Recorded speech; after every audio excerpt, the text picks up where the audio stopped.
G'day Bifrosters. Let's do some quick and dirty transforms. I'm not going to get into matrices, partly because I don't totally understand them myself, and partly because I said quick and dirty, and I mean quick and dirty. So here we have a cube. There it is. Look at that. Lovely. Let's focus on it so we can do some rotations and stuff. This is inspired by Rico on the Slack channel, who basically asked for an easy way to do something. An easy way to transform an object, and a corresponding field, which is fine. Let's do that, and let's do all three and just make it easy, and then we can set this up for artists, and if they just want to move something somewhere, they can use this or rotate it or whatever. So here we have a cube with a basic setup, so it gets the point position and then sets the point position. Nothing is happening right now, which is fine. First thing we'll do is movement. Actually, no. The first thing we will do is scale. So the easiest way to scale this cube is to multiply its point positions by a number. Let's just set this to 111 to start with so that we don't lose our cube, and we'll just plug this in. Okay, nothing happened until you do that. So there you go, scaling that way, scaling that way, scaling that way. It's scaling along the axes, which is great. If I want to chuck in a random value, like this, that, between 0 and 111, not even, bro, between 1 and 5, like this, there you go, we can change that however you like. So that's the easiest way to scale something. Like I said, doesn't have to be a cube, can be whatever you like. Should I demonstrate that? Let's demonstrate that. So let's import something. Let's import an OBJ. And let's import this OBJ. What happened? Where's that OBJ? What's going on? Well, it's actually here. So what I'm going to do is quick mesh combine to both. Delete the history, scale it up a bit. Ah, it's birdie. It was hiding in the cube. It's a bird hiding in the cube. So let's just have a look at the bird. There we are.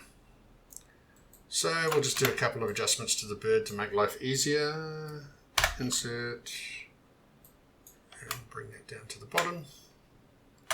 And then we'll put the whole thing on there, and we'll freeze our transforms. Scale up the bird, that'll do, and we'll freeze the transforms again.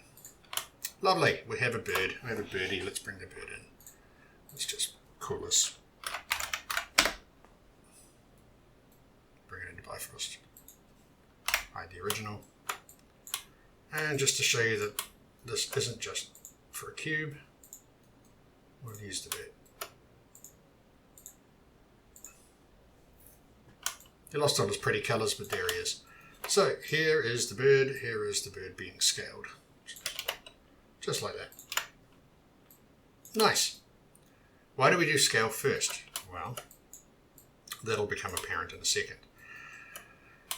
Next thing we want to do is set up rotation. So how am I going to rotate this bird? I mean, in Maya it's like, off you go. It's still connected. That's the way that works. But in Bifrost, not quite so simple. And we have to get into the screamingly difficult realm of quaternons to do it. However, we don't have to understand it, because God knows I don't. And unless you've got a background in four-dimensional math, then, quite so hard. But what I can do is I can use them without knowing exactly how they work. So I can take an axis angle, which basically just says, what am I rotating around and how much am I rotating? Yeah. So for that, because the entire world works in degrees, apparently, I need to convert some degrees to radians, and I need to set up an axis. So if I just want to rotate the bird around the Y, like this is how it is, right? So now, last thing to do to get rotations working is rotate by quaternon. See? You don't have to know how they work. Just be happy that they do, and then we can plug this in here. And bingo, nothing has happened. There we go. Happily rotating our friend. Let's do 30 degrees. All good. And the only thing here is that you can get a bit more rotation, or 30 degrees of rotation, by changing your axis. So the axis is another important one, as well as the amount of rotation around the axis. Last but not least, we want to move the bird. And that's quite simply adding an offset. So to add an offset, you just create a quick value node here, which will come in as 0, 0, 0, which is great, and pop that there. So now you can move. Scale, rotate, and move. Holy Grail, it's all good. Couple of things here. What happens if I've moved and rotated a bit, like this, and then I go scale? Y is good.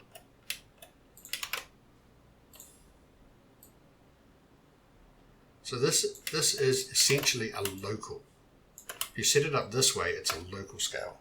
If you set up the scale anywhere else, then it's going to do all of this stuff first, and then your scale. So what happens there, if I go straight into rotate, and out of rotate and into scale, what's going to happen? Well, let's have a look. Like this. So now when I scale it, the Y is still fine.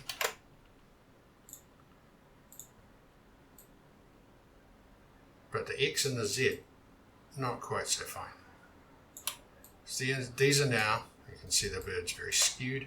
These are now scaling along the world coordinates. Well, they're always scaling along the world coordinates, but we've rotated our object first. So because this is a really quick and, like I said, dirty way of doing this, then you really want to do your scale first. And that way, when we do our scaling, it's going to scale before it rotates, which means it'll scale in local direction. So I can now rotate this a bit more. You see the scale remains, it's still sort of a big wide bird. And if I change it, it's on the local axis. And then movement happens.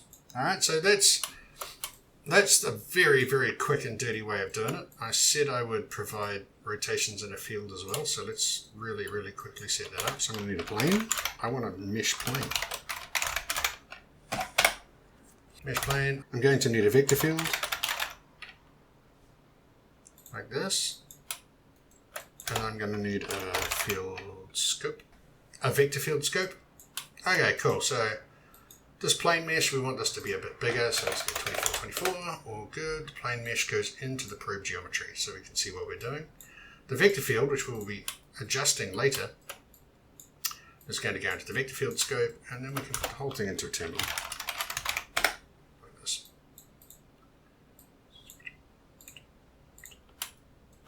Not seeing much just yet, really, are we? So, there we go.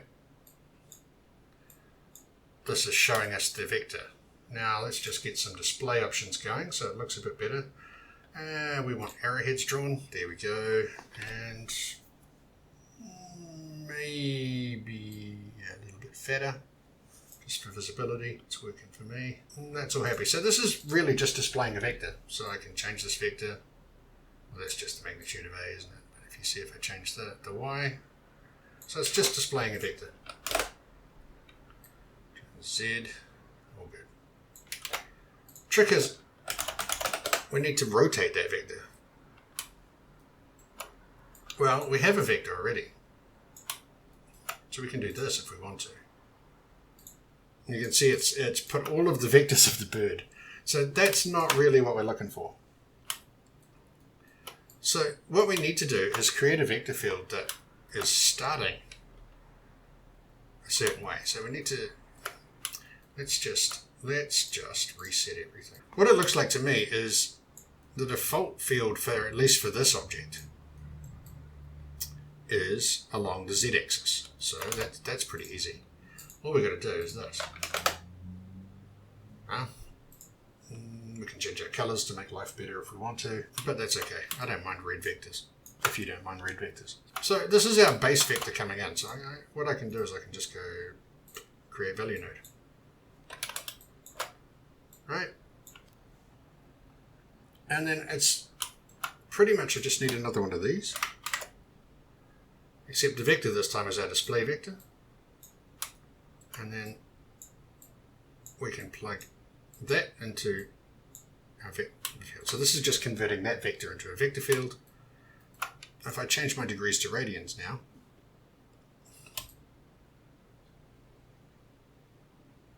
you can see that that's working. So my vectors are showing you the direction at the same time as my object is rotating. And this works too if I change my axis on both. Which, you know, if we wanted to say rotate around the x-axis instead, which is this one, then the same thing happens.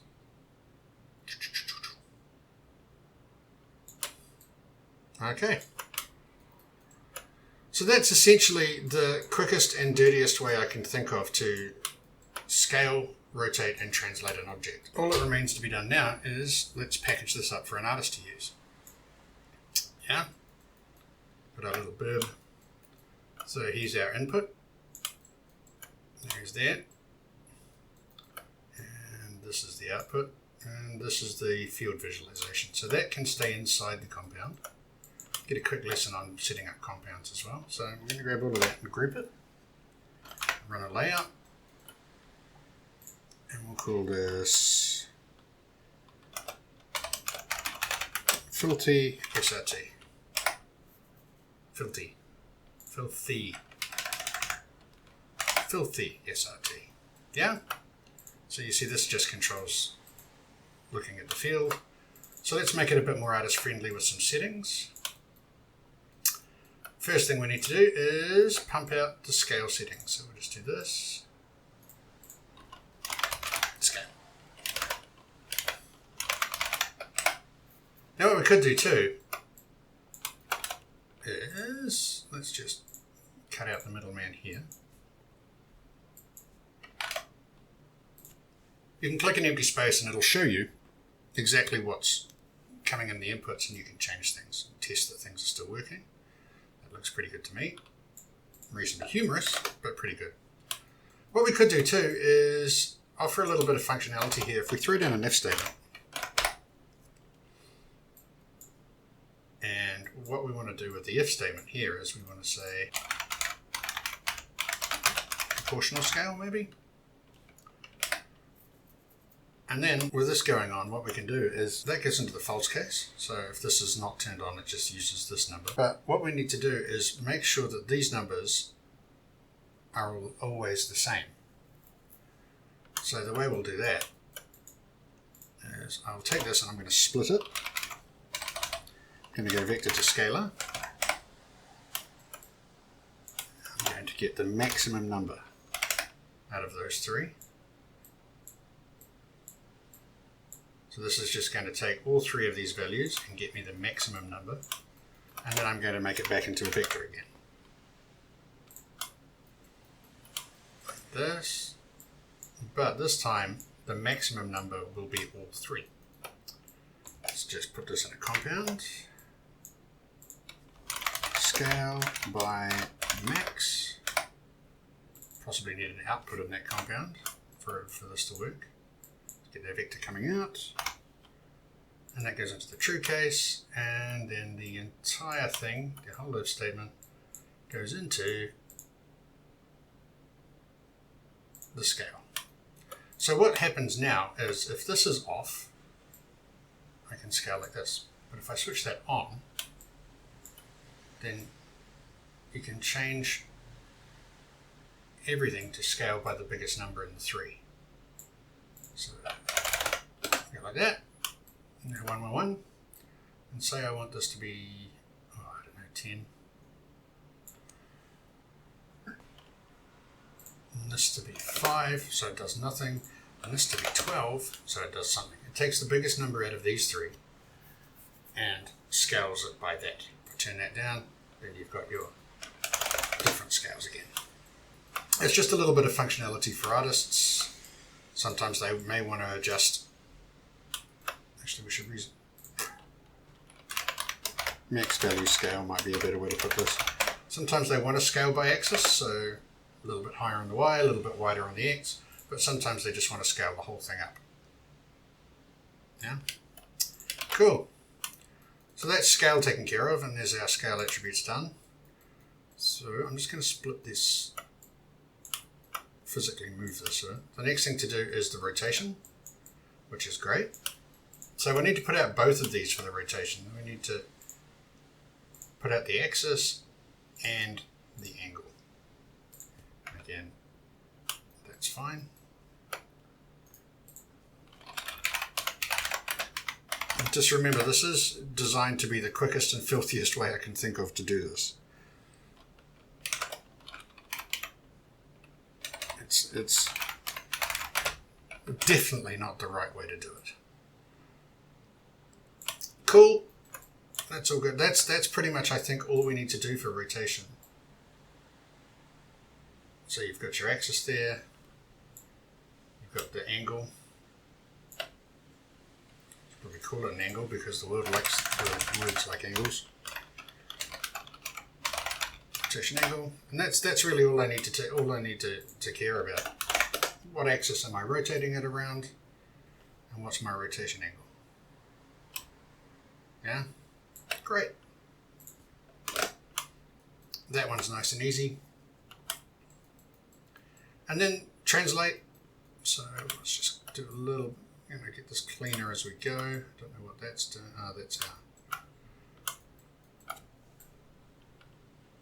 That's our translation. So what I'm going to do is just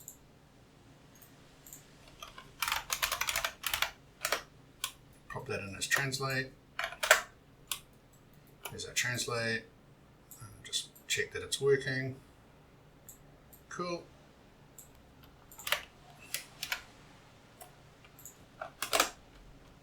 Well, we'll just pack this up into a little interface in just a second, because there's one more thing that I want to do before we're finished.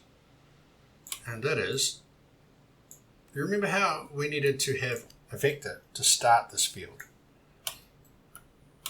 So this is really similar to providing an axis for the rotation. We want our vector field to be pointing forward. So this will be a forward vector.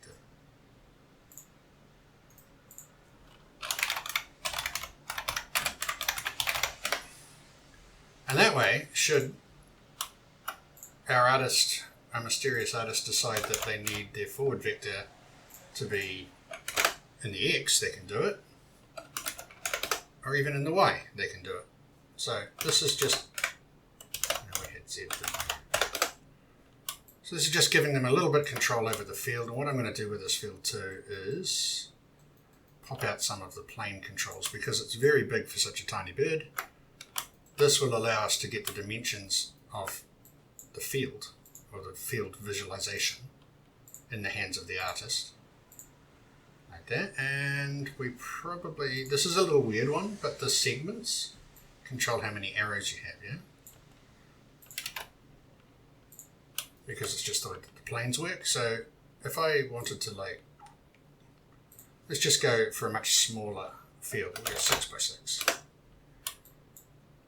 And see what happens now is that all of our arrows start to get all wound up together and things. So there's a couple of things that affect that. The length and width segments probably have something to do with it.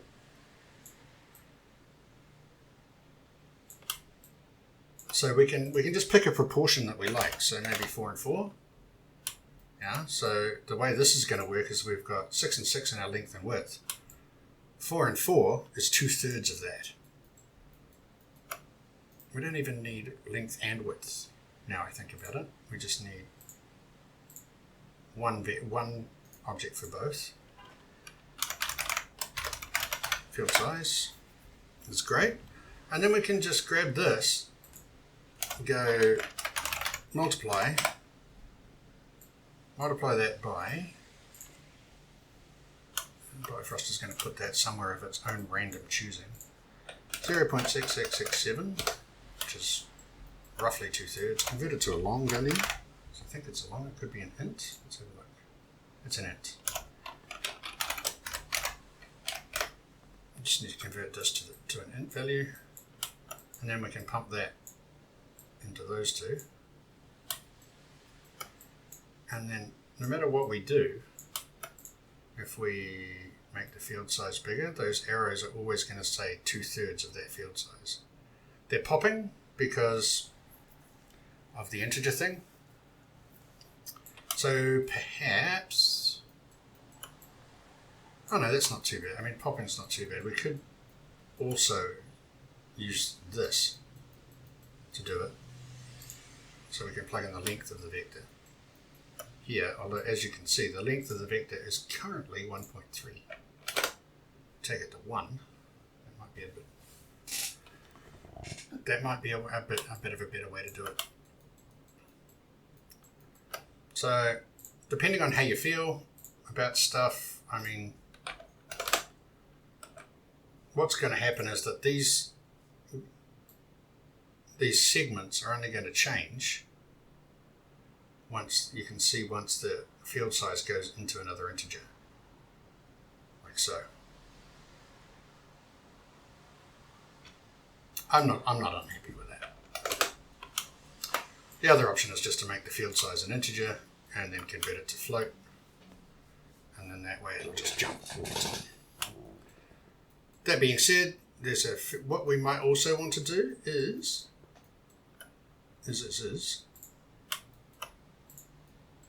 allow the artist to change the position of the field. Because if you're working on something and it's right in the middle of your stuff, it's nice to be able to just say, like, you know, I just want that to be down there a bit so I can get an idea or whatever. And last but not least, we need to offer the, well, I don't even know if it's last. I think it's last. It's definitely not least. We need to offer the artist the functionality of turning the field off entirely. So we want to stop Bifrost from calculating this whole thing, more or less. And the easiest way to do that is just to stick an if statement in here. Please excuse needy cat. So we stick an if statement in there.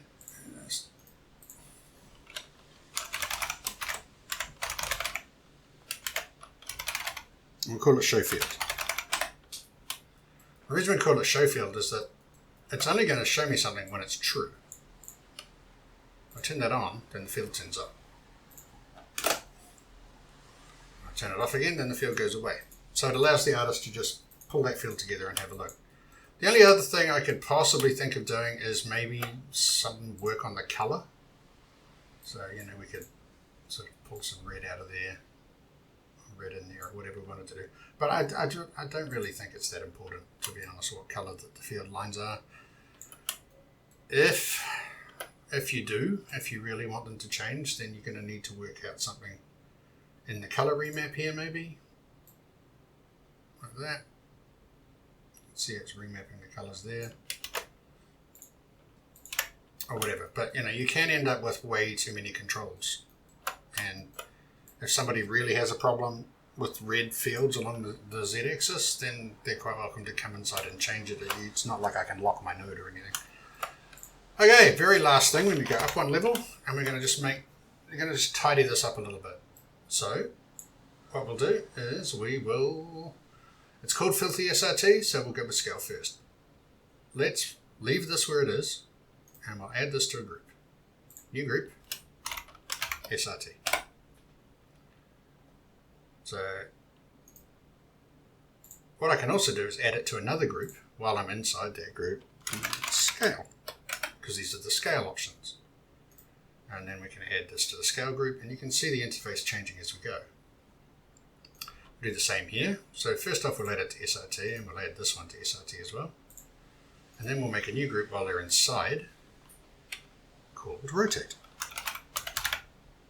The R of SRT. And we'll add this to the new group. And now you can see these guys turning up here, which is great. So all of the attributes that are to do with scale, like max value scale, are inside the scale folder, the rotate in there, the angle and axis is in there. So once more, we'll take translate. Yes, you have to do this one by one at the moment. I'll call that translate. So we'll call that translate and pop it in there as well. Lastly, we've got the field options. So we'll do that again. We'll add that to the SRT and we'll add that to